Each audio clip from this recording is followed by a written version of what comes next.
नमस्कार, आज का इतिहास देख रहे हैं आप। आपके साथ मैं हूं स्वीटी दीक्षित। भारत और भारतवासियों के लिए 22 दिसंबर का दिन बेहद गौरवशाली है। यह दिन देश में नेशनल मैथमेटिक्स डे यानी राष्ट्रीय गणित दिवस के तौर पर मनाया जाता है। चलिए तो जानते हैं कि क्यों मनाया जाता है राष्ट्रीय गणित दिवस। 1887 में इसी तारीख को भारतीय महान गणितज्ञ श्रीनिवास अयंगार रामानुजन का जन्म हुआ था। भारत सरकार ने उनके जीवन की उपलब्धियों को सम्मान देने के लिए 22 दिसंबर यानी उनकी जयंती को राष्ट्रीय गणित दिवस घोषित किया था। इसकी घोषणा तत्कालीन प्रधानमंत्री मनमोहन सिंह ने 26 फरवरी 2012 को मद्रास विश्वविद्यालय में श्रीनिवास रामानुजन के जन्म की 125वीं वर्षगांठ के उद्घाटन समारोह के दौरान की थी।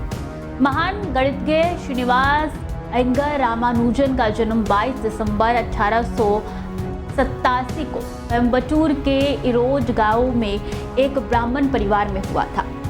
रामानुजन के पिता का नाम श्रीनिवास अयंगार था। रामानुजन को आधुनिक कला के देश दुनिया के महान गणित विचारकों में गिना जाता है।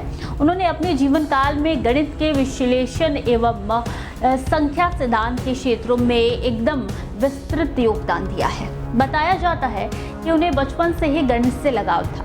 उनका ज्यादातर समय गणित पढ़ने और उसका अभ्यास करने में बीतता था, जिससे वो अक्सर बाकी विषयों में कम अंक लाते थे। महज 12 साल की उम्र में रामानुजन ने त्रिकोणमिति में महारत पा ली थी और उससे बिना किसी की सहायता के कई प्रमेय यानी थ्योरम्स को भी विकसित किया था। रामानुजन की शुरुआती शिक्षा कुंभकोणम के प्राथमिक स्कूल में हुई थी। 1898 में उन्होंने टाउन हाई स्कूल में दाखिल लिया। यहीं पर उनको गणित विषय की एक पुस्तक पढ़ने का मौका मिला। इस किताब से वो इतने प्रभावित हुए कि गणित उनका पसंदीदा सब्जेक्ट बन गया। उन्होंने मद्रास यूनिवर्सिटी में भी अध्ययन किया। 1911 में इंडियन मैथमेटिकल सोसाइटी के जर्नल में उनका 17वें पन्नों पर एक पेपर पब्लिश हुआ जो कि बर्नौली नंबरों पर आधारित था। बाद में 1912 में घरेलू आर्थिक आवश्यकताओं को पूरा करने के लिए उन्होंने मद्रास पोर्ट ट्रस्ट में बतौर क्लर्क नौकरी करना शुरू कर दिया, जहां उनके गणित कौशल के मुरीद हुए एक अंग्रेजी सहकर्मी ने रामानुजन को ट्रिनिटी कॉलेज कैम्ब्रिज विश्वविद्यालय के प्रोफेसर G.H. हाजी के पास गणित पढ़ने के लिए भेजा। प्रथम विश्व युद्ध की शुरुआत के कुछ महीने पहले ही रामानुजन का ट्रिनिटी कॉलेज में दाखिल हो गया था।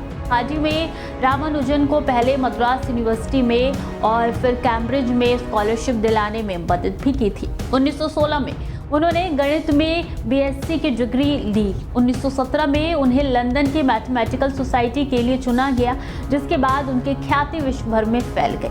रामानुजन ने बिना किसी सहायता के हजारों रिजल्ट इक्वेशन के रूप में संकलित किए। कई पूरी तरीके से मौलिक थे, जो कि Ramanujan prime, Ramanujan theta function, विभाजन सूत्र और मॉग थीटा फंक्शन। उन्होंने कहा कि डाइवर्जेंट सीरीज पर अपना सिद्धांत दिया। इसके अलावा उन्होंने राइमन सीरीज और एलिप्टिक इंटीग्रल्स, हाइपरज्योमेट्री सीरीज और जेटा फंक्शन के कार्यात्मक समीकरण पर भी काम किया। 1729 नंबर हाजी रामानुजन नंबर के रूप में भी प्रचलित है। 1918 में रामानुजन को एलिप्टिक फंक्शन और संख्याओं के सिद्धांत पर अपने शोध के लिए रॉयल सोसाइटी का फेलो चुना गया।